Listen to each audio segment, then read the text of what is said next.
আমি মোহাম্মদ আজিজুল ইসলাম। আমি আঞ্জুমানে দীর্ঘদিন লাইন শিপে জব করতাম। পরে যে কোনো কারণবশত আঞ্জুমান চাকরি জব ছেড়ে দেই আমি। দেওয়ার পরে টাকাটা আমার এমজি স্যার ঘুরানোর পরে পরে আমি সুলতানের কাছে যাই, ফেডারেশনের সুলতান। পরে সুলতান এমজি স্যারের সাথে কথাবার্তা বইলা এমজি স্যারের তান 1.5 লাখ টাকা নেয়। নেওয়ার পরে এমজি স্যার প্রথমে 1,25,000 টাকা আমার সামনে দেয়। দেওয়ার পরে 1,25,000 টাকা নিয়ে যায়। নিয়ে যাওয়ার পরে বাইরে আসার পরে সুলতান আমারে বলে যে, ভাই আপনি আমার 50,000 টাকা ধার দেন, আমি আপনার 2 দিন পরে দিয়ে দিব। ওখান থেকে আমি সুলতানকে 50,000 টাকা দিই। আর 25,000 টাকা যে এমজি স্যারের বাকি ছিল, ওই টাকা যায় এমজি স্যারের তান সুলতান এসে আরো 2 দিন পরে নিয়ে গেছে।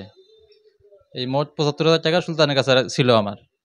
তার মধ্যে আমারে 15,000 টাকা দিছে, 1.5 লক্ষ টাকা। এটা আপনার সার্ভিস ভাতা ছিল, আর 22 দিনের স্যালারি ছিল। এগুলো মিলিয়ে দিলে এমজি স্যার মনে কইছে কত টাকা হয় হোক, তোরে আমি 1.5 লাখ টাকা দিলাম। পরে আমি মেনে নিয়েছিলাম। পরে নিয়ে যা আমার কয়, ভাই 15,000 টাকা আমার দেন, আমি একটা লোন যাবো, লোনটা উঠাইয়া 2 দিন পরে আপনাকে টাকা দিয়ে দিব।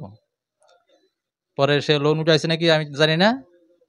পরে সেই টাকা আজকাল করতে করতে গত 4 মাস হয়ে গেল, কিন্তু সেই টাকাটা আমার আজ পর্যন্ত দেয় নেই। ডেট নিচে মিনিমাম 100 ডেট নিচে পর্যন্ত, ভাই আজকে দেবো, কালকে দেবো, 10 মিনিট 15 মিনিট এরকম বহুত ডেট নিছে।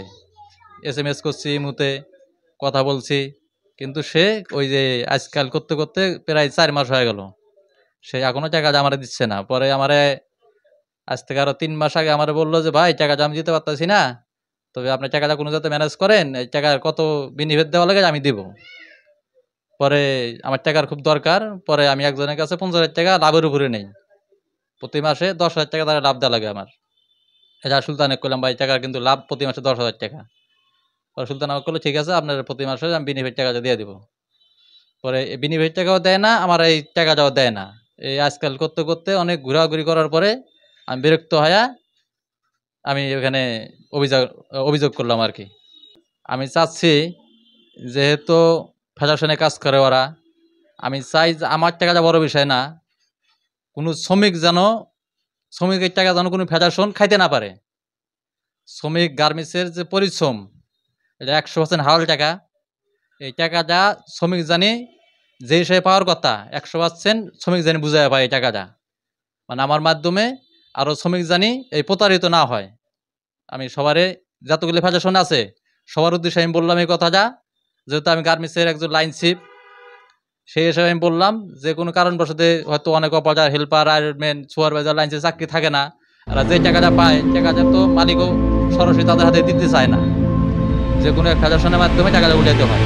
ফেডারেশন নেতাদের কাছে উদ্ধার করতে আমি চাই যে টাকাটা ফেডারেশনের মাধ্যমে মালিক পক্ষতা নেয়, এই টাকাটা সমস্ত টাকা জানি শ্রমিকরা বুঝায় পায়। এই টাকা জানিয়া জানি কোনো তাল বাহানা না হয়।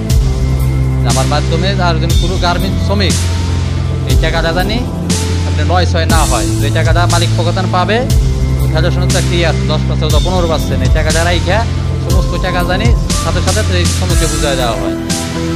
এটাই হলো আমার কথা। কারণ বহুত শ্রমিক ভাই এইভাবে বহুত শ্রমিক লাঞ্ছিত হচ্ছে ফেডারেশনের মাধ্যমে। ঠিক আছে, এই যাদের না হয়।